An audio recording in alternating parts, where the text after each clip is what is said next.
Meu Senhor e meu Deus, creio firmemente que estás aqui, que me vês, que me ouves. Adoro-te com profunda reverência. Peço-te perdão dos meus pecados e graça para fazer com fruto este tempo de oração.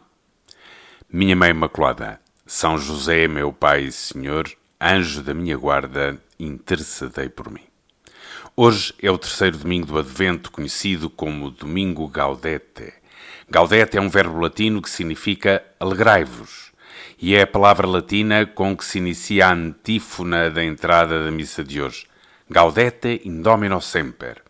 São palavras de uma carta de São Paulo. Alegrai-vos sempre no Senhor. Repito, alegrai-vos. O Senhor está perto, diz São Paulo. O Senhor está perto, diz-nos também o Espírito Santo através de São Paulo. Por isso, este terceiro domingo do Advento tem este tom alegre e esperançoso. Falta muito pouco para a tua vinda, Jesus, para o teu nascimento entre nós. Hoje, o sacerdote pode celebrar a missa revestido com paramentos cor-de-rosa. A cor própria do Advento é o roxo, como sinal de convite à conversão. Hoje, devido à proximidade do Natal, a liturgia dá maior ênfase à alegria, porque o momento de ter Jesus entre nós está iminente. Com que alegria a nossa Mãe Maria esperou o nascimento do seu filho. Dentro de poucos dias vai dar à luz. Que emoção! Deus no seu ventre puríssimo e em poucos dias Deus nos seus braços. Se vires o sacerdote revestido de paramentos cor-de-rosa, lembra-te desta alegria. Mas mesmo que não seja assim, porque há lugares onde não têm paramentos desta cor, repara no cântico de entrada, alegrai-vos, e nas leituras, que são todas um convite a encher-nos de alegria, da alegria que tu, Jesus, nos trazes. Ouvimos na primeira leitura esta passagem do livro de Isaías. Alegrem-se o deserto e o descampado, rejubilo e floresça a terra árida, cubra-se de flores como o narciso, exulte com brados de alegria. Fortalecei as mãos fatigadas e robustecei os joelhos vacilantes. Dizei aos corações perturbados, tende coragem, não temais. Aí está o vosso Deus. Vem para fazer justiça e dar a recompensa. Ele próprio vem salvar-nos. Então se abrirão os olhos dos cegos e se desimpedirão os ouvidos dos surdos. Então o coxo saltará como um veado e a língua do mudo cantará de alegria. Que palavras tão cheias de esperança, tão reconfortantes. Tu e eu, às vezes, temos as mãos fatigadas, os nossos joelhos vacilam, temos o coração perturbado, não conseguimos ver, não conseguimos ouvir, não podemos andar e estamos incapacitados para falar bem. E Jesus, tu vens para nos curar com o teu amor. E cada ano revivemos a tua vinda, este ano, de novo. Mas olhamos à nossa volta e os coxos ainda não andam. Os cegos ainda não veem. O mudo não canta. Jesus, tu vieste há mais de 2000 anos e parece que tudo continua na mesma. Tantos corações que se deixam dominar pelo egoísmo e pelo rancor. Tantas pessoas que vivem mergulhadas no pecado. Tantas que vivem esmagadas pelo sofrimento e rodeadas de tristeza. Basta abrir os olhos para o mundo que nos rodeia. O Natal aproxima-se. E o que vemos?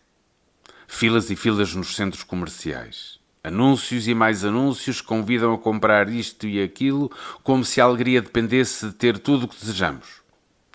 E em mim, tanta resistência, tanta coisa que me distrai do que realmente é importante.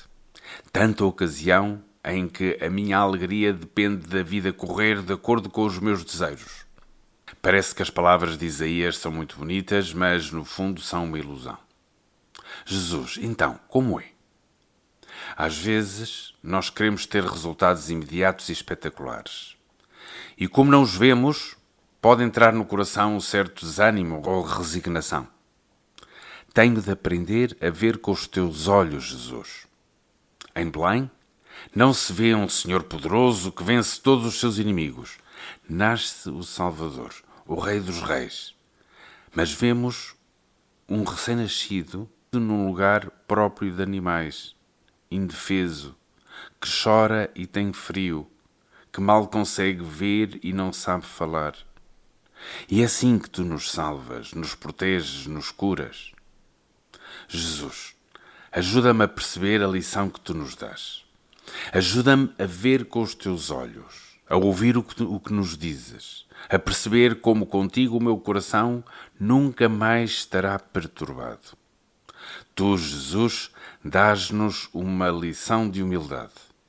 Que grande virtude para meditarmos frequentemente e cultivarmos o desejo de crescer nela.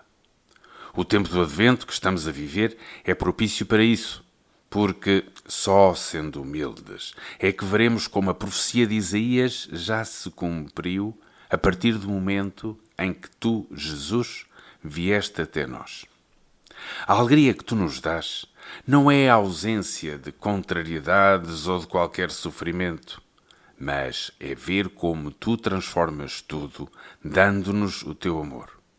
E assim verei como os cegos podem ver, os coxos podem andar, pondo de lado a sua autossuficiência e aprendendo a deixar-se envolver pelo teu amor em Belém. É muito significativo que a entrada da grande Basílica da Natividade em Belém seja uma porta minúscula. A igreja primitiva foi construída no século IV e a que vemos hoje data do século VI. Foi erguida sobre uma gruta onde, segundo a tradição, nasceu Jesus. Do lado de fora é bastante grande, mas para entrar é necessário passar por uma porta muito pequena, com pouco mais de 1 metro de altura, chamada Porta da Humildade. Originalmente, a entrada era larga e alta, mas foi tapada para evitar ataques e pilhagens a cavalo. Agora, simboliza a atitude necessária para entrar no mistério de Belém, mistério que tu e eu viveremos dentro de poucos dias. O Papa Bento XVI refletiu sobre isto. Provavelmente isto foi feito com a intenção de proteger melhor a Igreja contra eventuais assaltos, mas sobretudo para evitar que se entrasse a cavalo na casa de Deus. Quem deseja entrar no lugar do nascimento de Jesus deve inclinar-se. Parece-me que nisto se encerra uma verdade mais profunda. Se quisermos encontrar Deus manifestado como menino, então devemos descer do cavalo da nossa razão iluminada. Devemos depor as nossas certezas, a nossa soberba intelectual que nos impede de perceber a proximidade de Deus.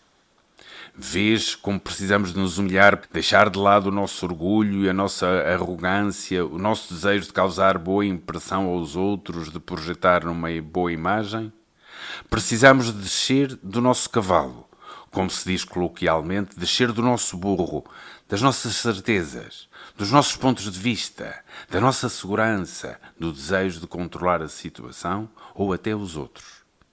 Só assim conseguiremos maravilhar-nos com a forma como Deus age, como Jesus vem ao nosso encontro, vezes sem conta. Em suma, precisamos de nos fazer pequenos. Fazemo-lo quando somos capazes de nos ajoelhar diante de Jesus no Santíssimo Sacramento. Quando nos ajoelhamos para pedir perdão na confissão.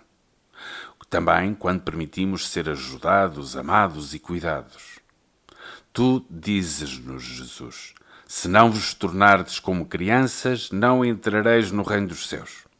Jesus, nisto como em tudo, precedes-nos com o teu exemplo.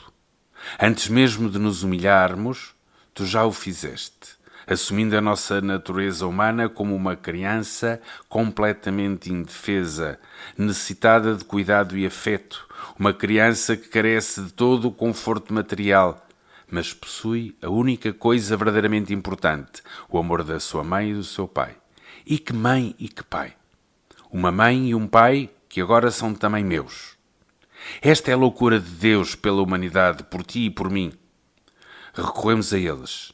Recorremos a ti, minha Mãe Imaculada, e a ti, São José, meu Pai e Senhor, para que nos ensineis esta sabedoria, a de nos fazermos pequenos, a de nos tornarmos como crianças, e assim seremos capazes de entrar pela porta da humildade para encontrar Jesus, que nos vem salvar, para partilhar connosco os seus tesouros, para partilhar conosco toda a sua vida e com ela a sua alegria e a sua paz.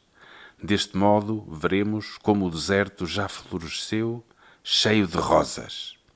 E agora fica em silêncio, para que possamos formular propósitos concretos de nos fazer pequenos neste Natal.